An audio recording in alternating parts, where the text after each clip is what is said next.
Friends, thank you. I might be from Tipperary, obviously the home of hurling, as you all know, and the Labour Party, but I'm so proud to speak to you tonight from the historic round room here in the Mansion House in Dublin. Over a year and a half ago, I was elected leader of the Labour Party, the proudest day of my life. Little did we know what lay ahead of us. COVID has changed everything, and it's still with us. It brought us back to our communities and our core values. I'm from a small village called Portro, just outside Nina. We all rallied together, like everywhere else. Neighbours looked out for each other, got the groceries, made sure people were okay. We didn't know what lay ahead. But out of fear came a great strength, our mettle, and we were coming through it together. But it did make us question who we are, what we want from our lives, and what we want from our futures, what kind of Ireland we want to live in. I know personally it made me reconsider everything. How much time I spend with my wife, Regina, and my kids, Eva and Senan, and my elderly parents, Nan and Tom. It made me think about what kind of Labour Party I want to lead. And I thought of people who inspire me and motivate me. My parents leaving school at 11, and working every odd job to give me an education and every chance in life. And my good friend, Vicky Phelan. Vicky, you are so much in my thoughts tonight.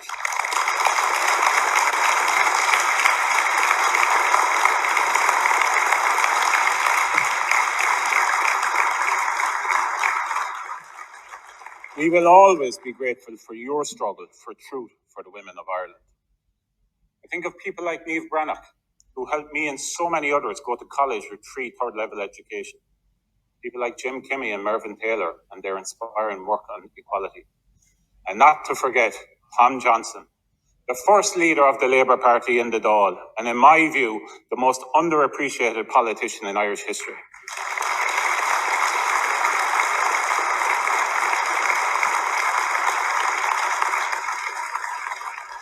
And recently I've been able to get out and meet with people again. What I heard was the stories of hard-working people struggling to get by, listening to families in Donegal and across the northwest with crumbling homes because of mica, hearing from people in Maynooth locked out of the housing market, speaking with students in Cork who can't find digs and struggle to afford college, and in Dublin, the frustration of young healthcare workers because of the soaring cost of living. A hunger for action and change, a hunger for a real alternative, a hunger for a new deal. And that's why, as leader of the Labour Party, I want you to know, I will be your voice, the voice of those who are running to stand still, with the courage to speak up and the humility to listen. Because the time has come again for a new deal, to make Ireland a fairer, kinder, better place. And the Labour Party will lead that change. Why? Because we always have.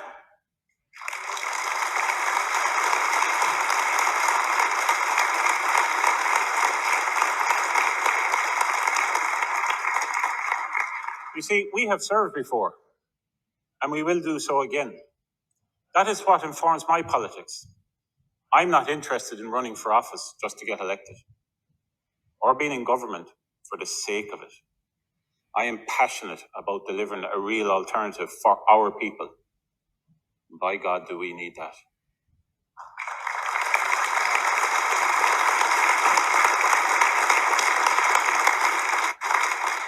From the first Dáil in this room over a century ago, Labour has always led that change. We don't just talk about it, you see, we make it happen. And that is our mission, and it is never easy, but it's what distinguishes us as a party. We must be positive about our future, and if we set our minds to it, we can act. And we can win again, just like we did in Dublin Bay South.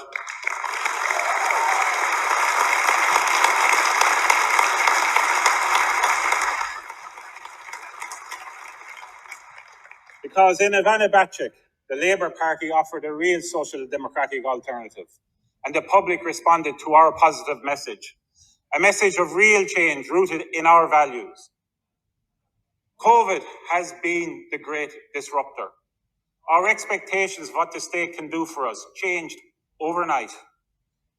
People have come around to a Labour point of view. Unlike others, we always knew the market couldn't solve everything. But the pandemic showed people why. In a crisis, you expect solutions from the state. If we can act so strongly when we really had to, then why are so many problems still so bad? We can't continue as normal because the Labour Party believes normal was the problem in the first place.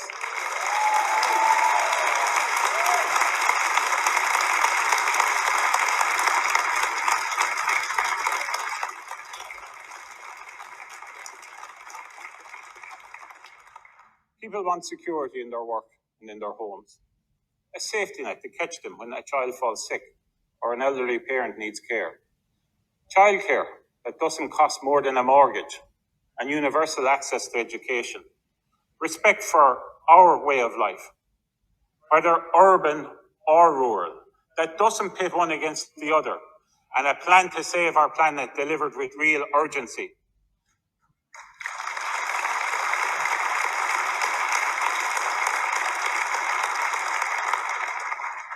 You see, there can be no going back to the way things were before. And it's why this weekend, my party, the Labour Party, is calling for a new deal for Ireland, for workers, for housing, for care, and for climate. Because too many people are just about getting by or not at all. Under pressure from the rising cost of living, any surprise, an unexpected medical bill, or extra fuel costs brings worry and distress. Working families should be able to afford a modest holiday, a pizza at the weekend, and be able to change their car every few years. Work must always pay.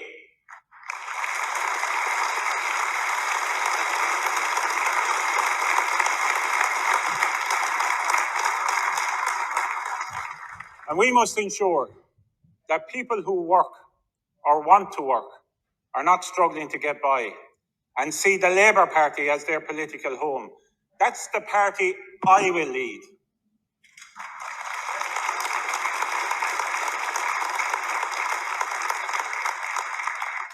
And we will be working with the trade unions to make it a reality.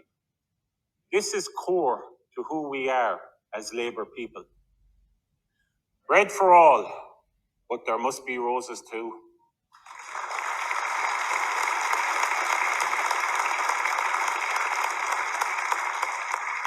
And you know what? It starts with a living wage and full trade union rights for all workers.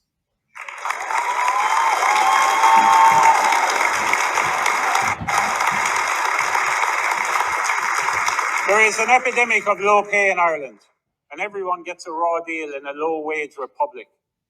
Women and young people are affected most. Ireland pays a high price for low pay, and COVID has shown us who we can really depend on in a crisis. Care and retail workers, our cleaners, our delivery drivers, our transport workers, so many essential staff, all deserve more than a bullet boss. Because you know what? Claps don't pay bills or put food on the table. The latest increase in the minimum wage won't even keep pace with inflation. And the gap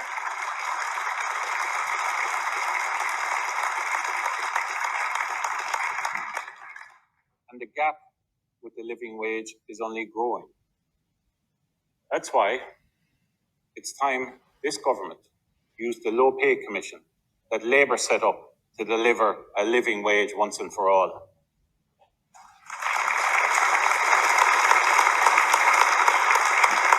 And the New Deal also means the right to be represented by your trade union in your workplace. Because together we are stronger. Countries with more people in trade unions are fairer, and that's a fact.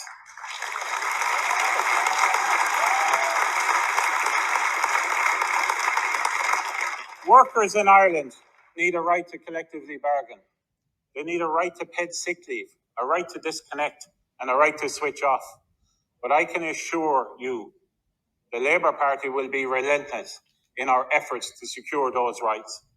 So what workers need and what workers deserve is a new deal that gives them decent pay and protection.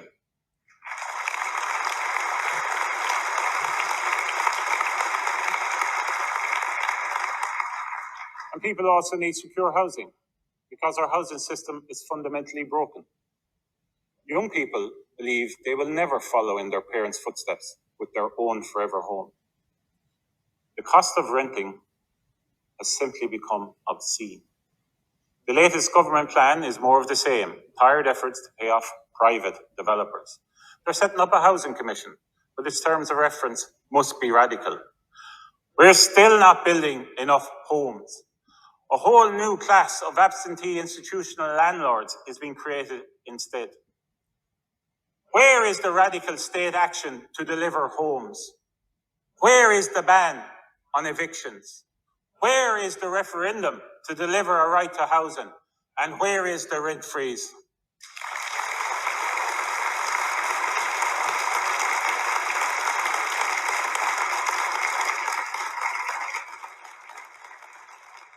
I was able to freeze rents for 2 years in 2015. But since then, the Conservative parties in power have allowed record increases. There is no constitutional issue here. I should know. So government, just do it.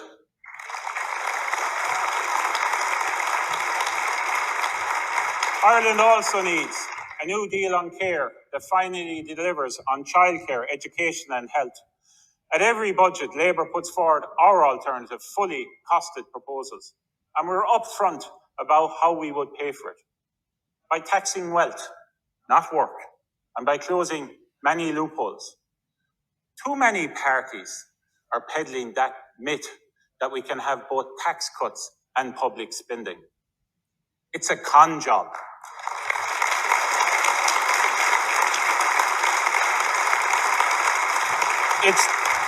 It's total lies. They are lying to the Irish people, pure and simple. Populist nonsense that the Labour Party representatives will always call out.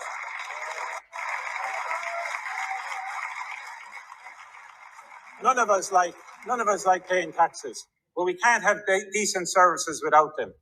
And you can't call yourself a left-wing party if you're against the property tax.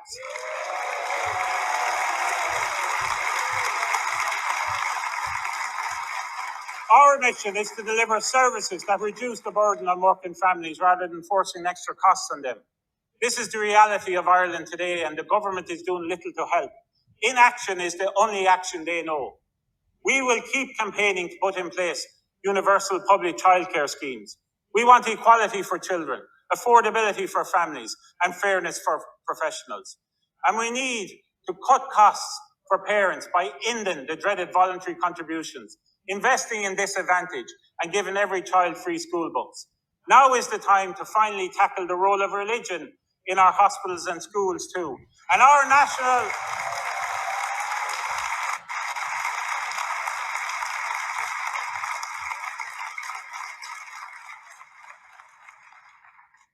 national maternity hospital must be publicly owned and controlled. And our education system made fit for purpose for modern Ireland.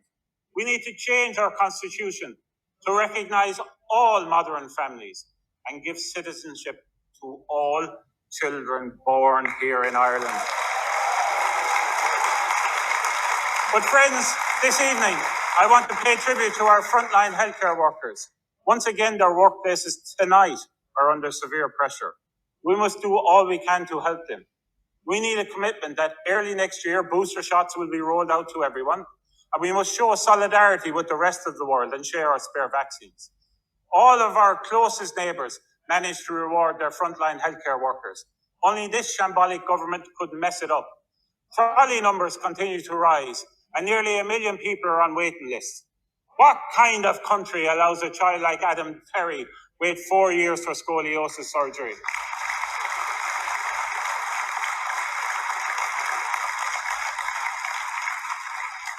The only answer from government to delays is to shovel more money into profit-making private healthcare services. It's immoral. We're meant to be developing a single-tier health service, not slowly privatising it.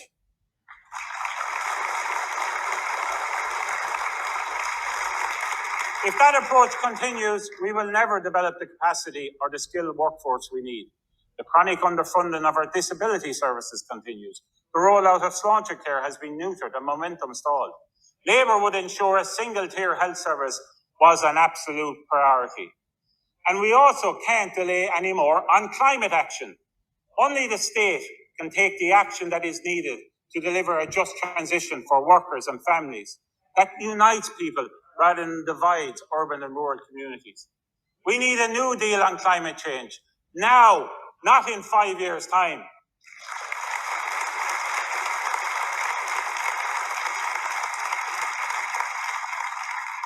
When it comes to retrofitting, forestry, offshore wind, and new technologies, it's taken far too long to act. In fact, it's embarrassing because right now, workers and businesses are paying the price of delay. Fuel costs are spiraling out of control. Those in rural areas with no other option but to drive a car are paying the price. Those waiting on the Metro and Dark Plus are paying the price. Those in poorly insulated homes are paying the price. That's why Labour wants a carbon credit for ordinary working families, and why we're calling for the VAT rate to be cut on fuel for the coming months.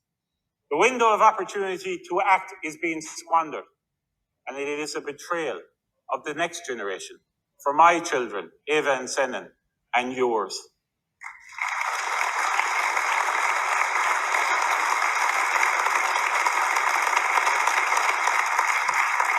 Because a generation has been left behind.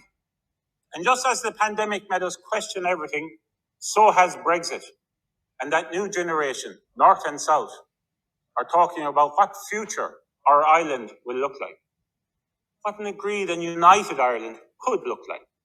Not just for narrow nationalism, but for all who call our island home. Because tens of thousands of people who live here are proud of their Britishness.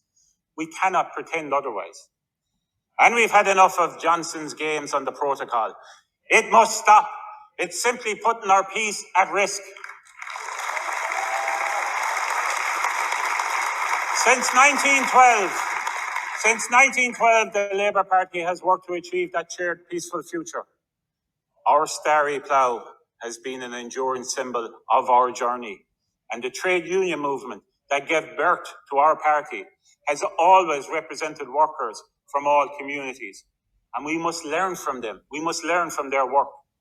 Our Labour Party members in Northern Ireland too want to play their part, and I will work with them so that we are ready to stand when the time comes.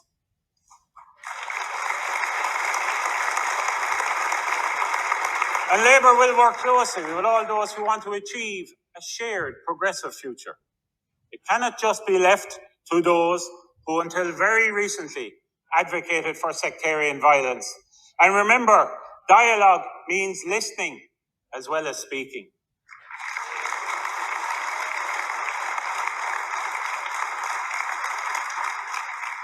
That's why we're at a crossroads. There is a lack of depth in much of Irish politics at the moment. Too much governing by sound bites and leaking.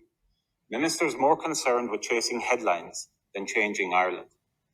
And there is a lack of space for reflection and understanding. A lack of political philosophy and intellectual rigour.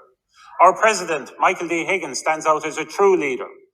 Labour politics and my own politics are grounded in his politics. It's how I was reared. Let me be clear. I am a Republican in the truest sense of the word, but I'm a social democrat first.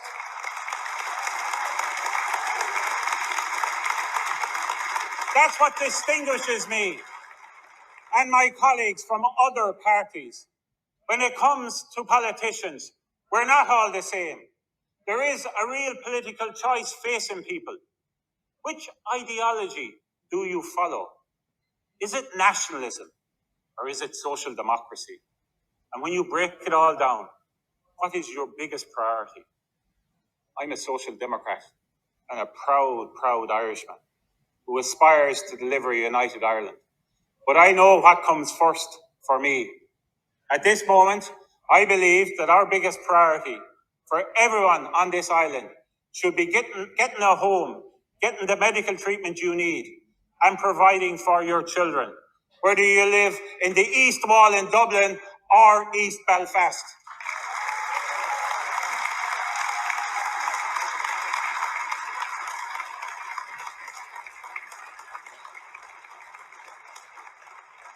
And those priorities must be central to the next election and the next government. And if the Labour Party is to enter government, it will only do so under two conditions. Firstly, will our core policies be implemented? And secondly, can we trust the moral compass of those who aspire to govern with us? Because the tone of political debate really matters now.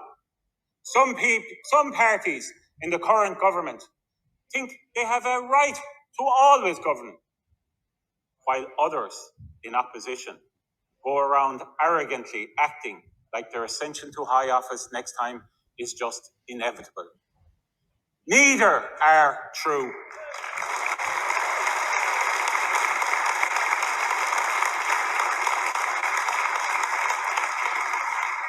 You, the people of Ireland, will decide.